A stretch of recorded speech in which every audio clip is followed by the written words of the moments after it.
Good morning everyone. Now next theorem of convergence in measure is ये आपकी most important theorem है. देखो क्या थ्योरम है कि लेट एफ एन जो है वो converge in measure to f कर रहा है और g n converge in measure to g कर रहा है on set E. Then we have to show that कि f n plus g n जो है वो एफ प्लस जी को कन्वर्ज इन मेजर करेगा. सेकेंड पार्ट क्या है कि अगर अल्फ़ा कोई रियल नंबर है तो अल्फ़ा एफ एन जो है वो अल्फ़ा एफ को कन्वर्ज इन मेजर करेगा एंड एफ एन प्लस जो है converge in measure to f plus होगा. सिमिलरली एफ एन नेगेटिव जो है converge in measure to f negative होगा and then mod of f n जो है converge to mod of f in measure होगा. इसी तरह से फोर्थ पार्ट हमारा है कि अगर मेजर ऑफ ई सेट जो है फाइनाइट है देन एफ एन स्क्वायर जो है वो एफ स्क्वायर को इन मेजर कन्वर्ज करेगा. एंड नेक्स्ट है कि एफ एन जी एन जो है वो converge in measure to f dot g होगा, एफ इंटू जी होगा. सो सबसे पहले हम फर्स्ट पार्ट लेके चलते हैं. फर्स्ट पार्ट में हमें शो करना है कि f n plus g n जो है वो एफ प्लस जी को कन्वर्ज करेगा. So as you know that कि अगर मैं f n plus g n minus f plus g लेती हूँ तो मैं इसको इस तरह से राइट कर सकती हूँ, mod of f n minus f plus g n minus g. और ये किससे लेस देन इक्वल्स टू हो जाएगा, mod of f n minus f plus mod of g n minus g. तो मैं इस सेट को किस तरह से रिप्रेजेंट कर सकती हूँ कि ये सेट किस में कंटेन करेगा, mod of f n of x minus f of x greater than equals to epsilon by 2 union this के लिए, okay, g n minus g x के लिए. अब हमने क्या करना है, मेज़र फाइंड आउट करना है. सो अगर मेज़र आपका लेस देन डेल्टा या मेज़र की लिमिट जो है कन्वर्ज हो जाती है ज़ीरो को approach to zero, then in that case आपके पास जो होगा कन्वर्ज हो जाए, कन्वर्ज इन मेज़र करेगा f n plus g n f plus g को. सो अब हमने मेजर अप्लाई किया. As you know that measure जो होता है हमारा काउंटेबली एडिटिव होता है, बट यहाँ कंटेनमेंट है तो less than equals to measure of this plus measure of this हो जाएगा. अब एफ एन जो है गिवन है हमें कि एफ एन जो है f n converges in measure to f and g n converges in measure to ji.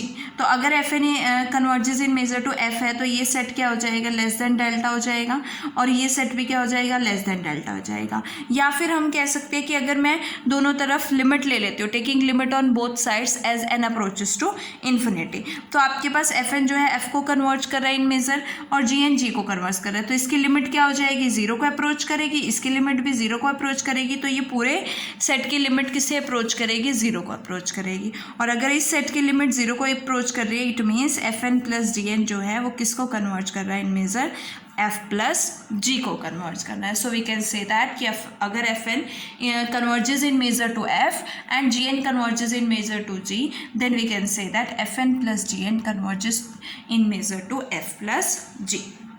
Now next is B part. देखो बी पार्ट क्या है कि अल्फ़ा अगर आपके पास कोई रियल नंबर है तो अल्फ़ा एफ एन जो है वो अल्फ़ा एफ को कन्वर्ज करेगा इन मेज़र. देन अब हम एक सेट अल्फ़ा को नॉन ज़ीरो ले लेते हैं और एक सेट कंसिडर कर लेते हैं कि एक्स बिलोंग्स टू ई. हमें इसको इसके कन्वर्जन मेज़र शो करना है तो मैं क्या लूँगी, alpha f n over x minus alpha f over x. देखो इसको किस तरह से राइट कर सकते हो आप, अल्फ़ा को बाहर ले सकते हो तो क्या बनेगा, mod of alpha mod f n minus f हो जाएगा. तो मैं इस तरह से इसको राइट कर सकती हूँ कि मैंने इसको इस तरह से राइट कर दिया कि यहाँ पे अल्फ़ा आ गया. तो ये राइट हैंड साइड में जाएगा तो क्या हो जाएगा, epsilon by mod of alpha. और ये भी आपके पास पॉजिटिव नंबर आएगा, पॉजिटिव रियल नंबर है because alpha is alpha is not equals to zero. Mod है तो पॉजिटिव ही आएगा चाहे आप नेगेटिव भी लेते हो. तो यहाँ से इसको मैंने क्या कंसिडर कर लिया, एप्सिलॉन डैश कंसिडर कर लिया. Taking major on both sides, दोनों तरफ मैंने मेजर कंसिडर किया. एफ एन जो है वो एफ को कन्वर्ज कर रहा है. अगर एफ एन एफ को कन्वर्ज कर रहा है तो इसकी लिमिट क्या हो जाएगी, ज़ीरो हो जाएगी. और अगर इसकी लिमिट ज़ीरो हो जाती है तो इट मीन्स इसकी लिमिट क्या हो जाएगी, ज़ीरो हो जाएगी. और अगर इसकी लिमिट ज़ीरो हो जाती है it means we can say that alpha f n जो है वो अल्फ़ा एफ को कन्वर्ज करेगा इन मेजर. ये था आपका second part. Now third part पे चलते हैं. थर्ड पार्ट के लिए तीन जो है स्टेटमेंट्स इंपॉर्टेंट हैं कि हमें क्या शो करना है कि एफ एन जो है एफ एन पॉजिटिव जो है वो कन्वर्ज कर रहा है एफ प्लस को और एफ एन नेगेटिव जो है वो एफ नेगेटिव को कन्वर्ज कर रहा है. Mod of f n converge कर रहा है मॉड ऑफ एफ को. यहाँ पे कन्वर्जेंस इन मेजर की बात कर रही हूँ मैं.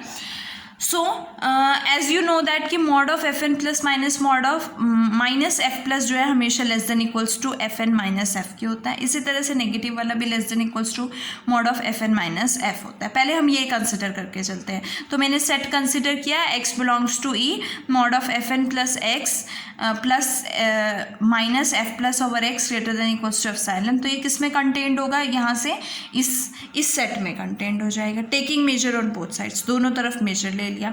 अब ये जो है एफ एन जो है वो एफ को कन्वर्ट कर रहे हैं इन मेजर, तो इसका मेजर लेस देन डेल्टा होगा। या फिर हम कह सकते हैं कि इसको इस तरह से भी लिख सकते हैं कि taking limit on both sides, तो इसकी लिमिट जो है वो जीरो को कन्वर्ट करेगी, तो इसकी लिमिट भी जीरो को कन्वर्ट करेगी as n approaches to infinity. या फिर यहाँ पे कैसे लिया हुआ है कि ये मेजर जो है लेस देन डेल्टा हो जाएगा, और अगर इसका मेजर लेस देन डेल्टा हो जाता है we can say that f n plus जो है वो एफ प्लस को कन्वर्ट इन मेजर करेगा। Similarly f negative f n negative minus f negative जो है इसके प्लेस में हम ये लेंगे सेट, और ये किस में कंटेन करेगा, इस सेट में कंटेन करेगा, और ये कन्वर्जेंट है, कन्वर्जिन मेजर है, तो ये भी क्या हो जाएगा, कन्वर्जिन मेजर हो जाएगा। सेम हमारे पास थर्ड पार्ट से कि mod of f n minus mod of f less than equals to this. अब ये तो कन्वर्जिन मेजर है, इसी से हम सेट बनाएंगे, इससे सेट बनाएंगे, कन्वर्जिन मेजर है, तो ये भी क्या होगा, कन्वर्जिन मेजर होगा। इट मीन्स इसकी लिमिट भी क्या हो जाएगी, जीरो, तो मॉड ऑफ एफ एन किसे कन्वर्ज करेगा, मॉड ऑफ एफ को कन्वर्ज करेगा इन मेजर। तो यहाँ से आपके तीनों पार्ट्स क्या हो जाएंगे, प्रूफ हो जाएंगे। नाउ नेक्स्ट है डी पार्ट है आपके पास कि अगर मेजर ऑफ ई फाइनाइट है, इसमें इसका सबसे बड़ा रोल है कि मेजर ऑफ ई फाइनाइट होना चाहिए, then f n square converges to f square in measure. So by the definition of अगर मैं कन्वर्जेंस इन मेजर की डेफिनेशन की बात करूँ तो लिमिट ऑफ फंक्शन जो होता है वो फाइनाइट होता है almost everywhere. So limit f n जो है वो क्या होगा, फाइनाइट होगा। So for each epsilon greater than zero एक सेट एग्जिस्ट करेगा, अगर ये फाइनाइट है तो there exist a set A k greater than equals to zero such that measure जो होगा इस सेट का वो लेस देन एप्सिलॉन बाय 2 होगा, और mod of f less than equals to k होगा ऑन ए कॉम्प्लीमेंट। हमने एक ई डेल्टा सेट का डिफाइन कर लिया जहाँ पे mod of f n of x minus f of x greater than equals to delta है। देन हम अगर मैं इस सेट की बात करूँ ए यूनियन ई डेल्टा के होल कॉम्प्लीमेंट की बात करूँ तो यहाँ पे वो सेट आएंगे a complement intersection e delta complement, मतलब दोनों के लिए होगा ये। अब mod of f n square minus f square find out करना है। इसको लिख सकते हो आप f n a square minus b square की आइडेंटिटी लगाओगे तो आपके पास एफ एन प्लस एफ और एफ एन माइनस एफ आएगा, तो यहाँ से क्या बनेगा, is equals to mod of f n plus f into f n minus F. अब ये किससे लेस है, डेल्टा से लेस है, क्योंकि एफ एन जो है वो एफ को कन्वर्ज कर रहा है। अब ये डेल्टा से लेस है तो यहाँ से अगर मैं माइनस एफ करूँ और प्लस एफ करूँ तो ये बनेगा f n minus f plus f plus f. तो ये लेस देन इक्वल्स टू मैं लिख सकती हूँ mod of f n minus f plus twice of mod of f है, और f n minus f less than delta है, mod of f less than equals to k है, तो यहाँ पे 2k इंटू डेल्टा हो जाएगा, और इस पूरे टर्म को मैंने एप्सिलॉन ले लिया, तो ये किससे लेस हो गया, एप्सिलॉन से लेस हो गया। नाउ अगर मैं एप्रोप्रिएट डेल्टा की बात करती हूँ, for an appropriate delta greater than zero मैंने ई डेल्टा सेट ले लिया कि measure of E delta set जो है लेस देन एप्सिलॉन बाय 2 हो जाएगा फॉर ऑल लार्ज एन। अगर measure of E delta less than epsilon by 2 है तो ई डेल्टा क्या है आपके पास, ये सेट है, तो ई डेल्टा मेजर ऑफ दिस क्या हो जाएगा, लेस देन डेल्टा। और इसका मतलब क्या है कि अगर ये लेस देन डेल्टा है तो हमारे पास मेजर ऑफ दिस सेट क्या करेगा, कन्वर्ज करेगा जीरो को as n approaches to infinity, या हम डायरेक्ट भी कह सकते हैं कि एफ एन स्क्वायर जो है वो एफ को कन्वर्जिंग एफ स्क्वायर को कन्वर्जिंग मेजर करेगा। सो अब हमारे पास देखो यहाँ से हमने इसको यहाँ से हमने शो कर दिया है, तो हमारा एफ एन स्क्वायर जो है वो एफ स्क्वायर को कन्वर्जिंग मेजर हो गया है।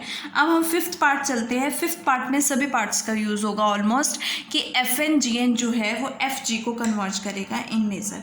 अब एफ एन जी एन को आप कैसे लिख सकते हो, 1/4 ऐसे लिखते हो ना आप, a into b is equals to 1/4 a plus b का whole square minus a minus b का होल स्क्वायर, और इस तरह से राइट करते हैं ना, ये आइडेंटिटी होती है आपके पास।